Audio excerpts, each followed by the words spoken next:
most especially ana m ekene the Southeast content creators niile and our chairman leading them, Uncle IB.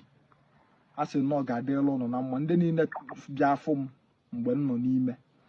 I say no gadelo no na mma. Ezigbote ọkwa aka m wee rukwe echi bụ waja. Ofu nwoke menwuru ife. I thank you very much. Ọ dịrị izi nnọlụkwala ana nnọọ na trouble otu a sọsọ ị na-agbapụta kwechilu. Amaghọ na mbụ ya ọsọ nka mbụ nwanne. The show no nwa ka my mother si fu je mefu 1 or 2. Aye ene no ọbala mụ na bụ nwanne maka ka isi azọ m Chukwu ya gozi. Na my God will reward you.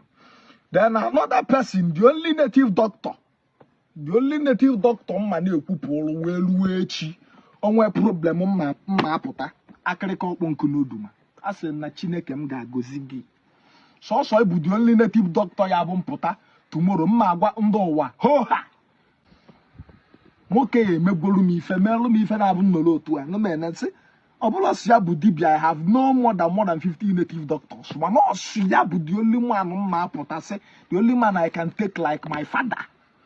O ruo na mgbagharị ọnụ ya, o ruo n'ife ego, ife ọ ga-ajụdara ya bụ how much anyị emenwukwu ya ego a ya sọtụ nkwo problem ya ngwa ka ijebe o wepụta ego ya ozigbo make sure na ife gara ọfụma akịrịka ọkpọ nkụ n'oduma. Nka ya emesịa meelụ a special video ma ọ bụ bịa kene gị.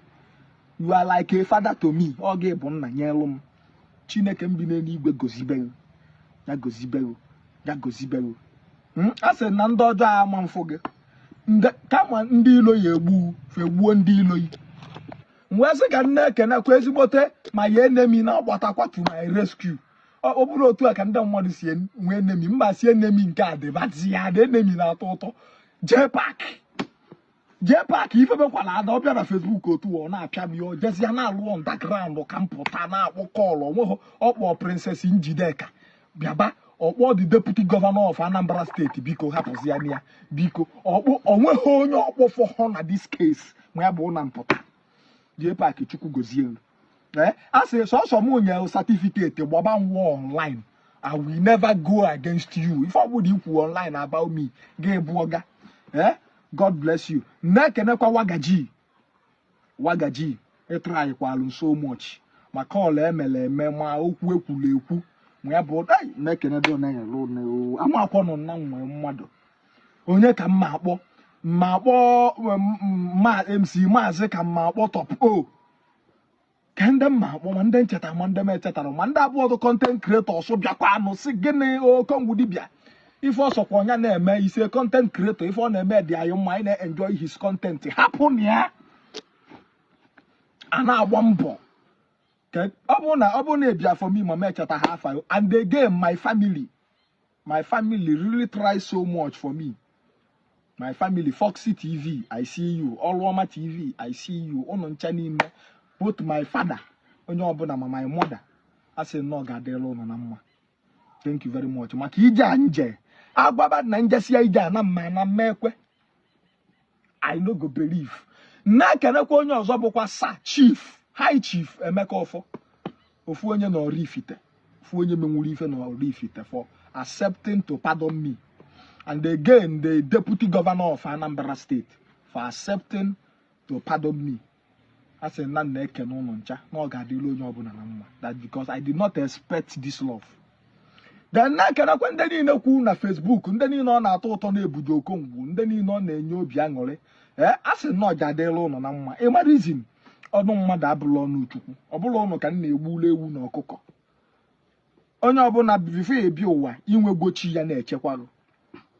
So when you against me, you are on your right because I'm not able. You can malum, but I don't know you. You can malum through Facebook, man. I'm not because I'm not. I pull a visit, see all my visit, but maybe I visit 500,000 people. 500,000 people don't about Nigeria everywhere you do. So many people know me, but I don't know so many people. So you have the right to say crucify your Okongwu because of if I'm n'ime investigation ka ịma na ife onye a na-ekwu abụkwa eziokwu ka asị iburu ife mmadụ kọọlụ gị n'isi didn't hear from my own side of the story. Ị na-atụ agwa na-atụ plan ka egbuo m. Ị na-atụ agwa na-atụ plan ka egbuo m na-efolokwa m na-like kwa ife na-eme. I thank you. Daalụnụ. Ana m ekene everybody. Then na-ekenekwa ndị niile sokwa na this case. Stacy ID Ọka and Udogachi side and Agụ na-eche mba. Ana m ekenekwa unu. Ọ ga-adịrị onye ọbụla na mma n'ofu n'ofu. I'm thanking everybody. I'm thanking everybody. Then on an allegation going on that na-ebulu m nje na-atasịsị ndị dibia a na-akpụgota for Kabiko